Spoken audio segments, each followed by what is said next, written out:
And I think it's really unimportant in general. And I think sort of asking You don't think that questions, someone getting sexually assaulted potentially, or like a rumor about that about you, is important? And rare Brittany Venti win. That is 100% a good retort to what he just said. And also super strange that it's just like, I'm not gonna comment on tabloids, you know, just because like I don't want to do that. But I'm also not gonna tell you why I was fired. I'm not gonna tell you that one. Yeah, it's a secret. It's a secret.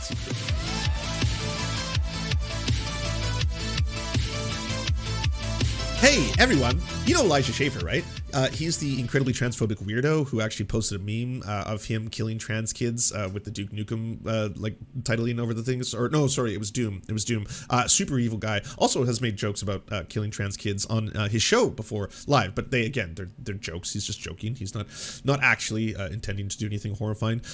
He actually stopped being on his show with Sydney Watson, who used to be the co-host. They used to do their show together, and she left because apparently he's just a huge weirdo. I assume that was the reason. We don't fully know the story, but he also is really racist towards Chinese people. Like, he hates Chinese people. I'm not talking about the Chinese government. I'm not talking about the Communist Party of China or anything. Just Chinese people. He actually is extremely racist towards Chinese people in a way that is so brazen and open that even his contemporaries, even the other people on the right to far right, are like, I mean, I can't. There's no defending these takes. This is like old timey racism, you know. This is kind of like when people used to do makeup and dress up, and then white people would make fun of Asian people, stereotype stuff. Like this is really bad. Elijah, you're extreme. He got fired from Glenn Beck's program, and we didn't know why. I only saw this yesterday, and it's been out for a while. Well, I guess October 6th. Schaffer's firing came after weeks-long investigation into an alleged he had groped a colleague's breast without her consent, a source with knowledge told the Daily Beast. Glenn Beck's media outlet, The Blaze, fired rising right-wing star, far-right star, Elijah Schaffer last month after a co-worker accused Schaffer of sexually assaulting her, the Daily Beast has learned. On September 24th, The Blaze announced on Twitter that Schaffer had been terminated for violating company policies and standards after investigations regarding a personal matter. Schaffer, a prominent conservative commentator who boasts more than 470,000 followers on Twitter, confirmed his firing on site and announced plans to go independent, adding that it was a long time coming. Schaffer's firing surprised many in the right-wing media, where Schaffer has been seen as an up-and-comer since he rose to prominence covering the riots in the aftermath of the 2020 murder of George Floyd, but the actual reason for Schaffer's firing was not made public. Schaffer's ouster, in fact, the results of week-long internal investigation into an allegation that he had groped a colleague's breast without a consent, according to a person close to the incident.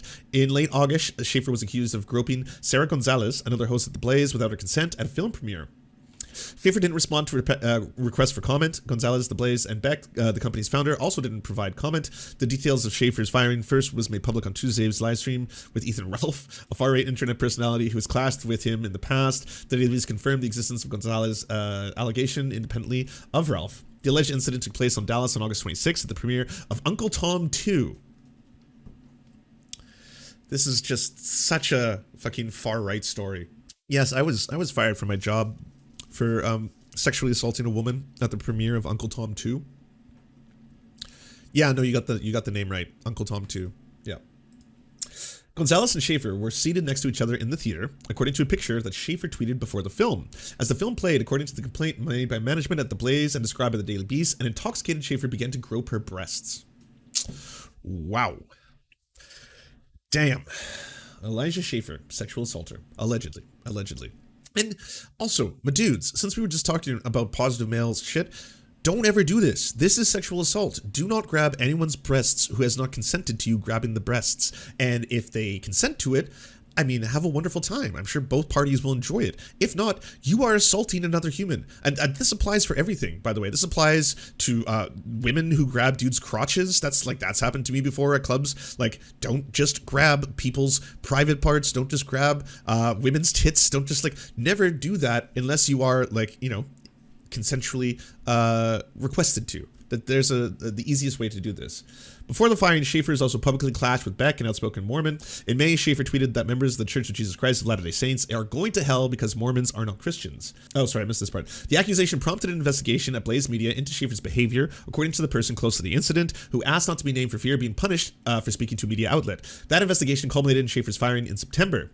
Assuming I'm one of the many nice people who the Lord has made clear to you is condemned, I just need to know if you want a guy who's going to hell as a mentor, Beck shot back.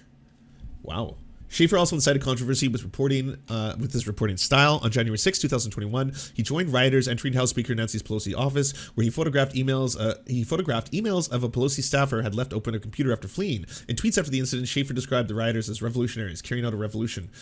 I mean, he's not a journalist. This kind of counts as him just being in the coup, doesn't it? Like, he's like, I was in the coup, I was cheering everyone on, I may have been doing some stuff, but I was a journalist. I was capturing it because I needed to know what was happening as I filmed these heroes doing the revolution. Yes. Like, I think if you're running around with a phone and you're part of the people and you're part of the desire to see democracy in America end, you're kind of part of the coup. Like, you're kind of like a Goebbels at that point. You're kind of just like, you're working as a propagandist, you know? This one gets weirder. So he was asked by a panel of conservative women and some stars I'm sure you'll recognize, like Brittany Venti and other people, about this. I actually have a question about that. So with Blaze, I saw there's an article saying that you broke Sarah Gonzalez's boobs. I kind of wanted to know if that was true or not. Broke them?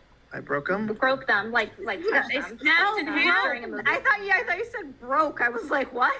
Yeah, break a then boob? break them. I'm not gonna comment on tabloid gossip because I've read like quite a few articles that have been out there, and I'm just not gonna pay attention to that stuff. And I think it's really unimportant in general. And I think sort of asking You don't think that questions, someone getting sexually assaulted potentially, or like a rumor about that about you, is important? And rare Brittany Venti win. That is 100% a good retort to what he just said. And also super strange that it's just like, I'm not gonna comment on tabloids, you know, just because like I don't want to do that. But I'm also not gonna tell you why I was fired. I'm not gonna tell you that one. Yeah, it's a secret. It's a secret. I would feel like no, it is important. important. Especially if you're in a room with women, you know. Yeah, of course. Tough question. Sorry. No, it's fine. So yeah, so I have an NDA with Blaze, and I've told him I'm not going to talk about my employment there. And why I left, it's kind of complicated, but of course I read tabloid gossip. I've seen it out there, and I'm not gonna ascribe to those people, to the left-wing media, what they're saying, and I'm just gonna keep it where it's at. Yeah, but don't NDAs only cover? I'm just gonna keep it where it's at. Wow, I think we're queuing up for another Brittany Venti win. I don't know if I can handle 2 in a row, man. Here we go. It's at. Yeah, but don't NDAs only cover things that happen? So you would be allowed to say if something didn't happen that wouldn't be covered by NDA, because it can't cover things that are illegal. Man, weird feeling. Weird. I got to even play the sound. 2 W's back to back. That's wild. What a time to be alive. I didn't have this on my 2022 bingo chart. I'll say that.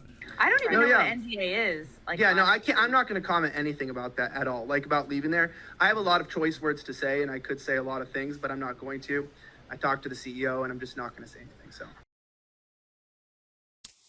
Well, I mean, I'm going to probably rank this one sus and likely, because he seems to be kind of running away from a pretty easy question.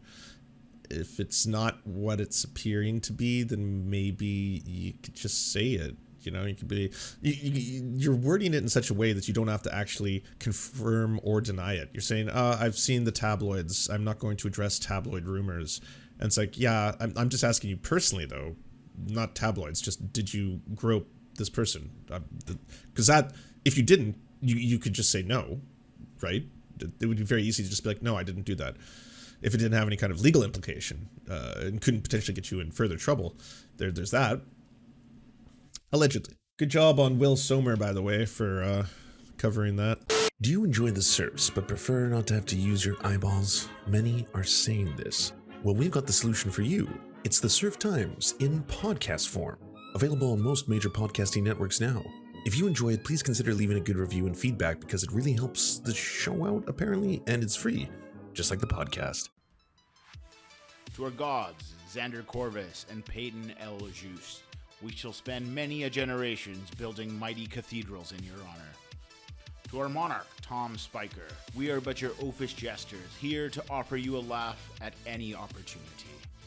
To our brave knights of the Round Table, Rachel K., Izzy Solidarity, Victoria Bell, Sebastian Demmel, Mark Harmon, Benji Arney, Scary Earth Human, Tony, DM Rivera, Resident Scarecrow, Sir Nickus, Cheryl Alvarez, Ruby Kelly, Brandon, Words Greenwood, Everything Important, Hegbert Celine, Matthew Scarborough, Stellar Vision, Ariane McCarthy, Doug Cady, Daniel Sutton, Jenna Tal, Dark Puppy, Quiet One 85, Anna Loves Riley, Omni, Riley and Anna, Poodlehawk, Multimondi, Trevbot EXE, Brian Ephraim, Anthropophojack, Catherine, Ramon Acosta, Incosin, Ralph Parler, Violent Orchard, Political Puppy, La Media Panza, Todd Buckingham, and Todd La Jeunesse. We salute our valiant heroes off to fight injustice everywhere.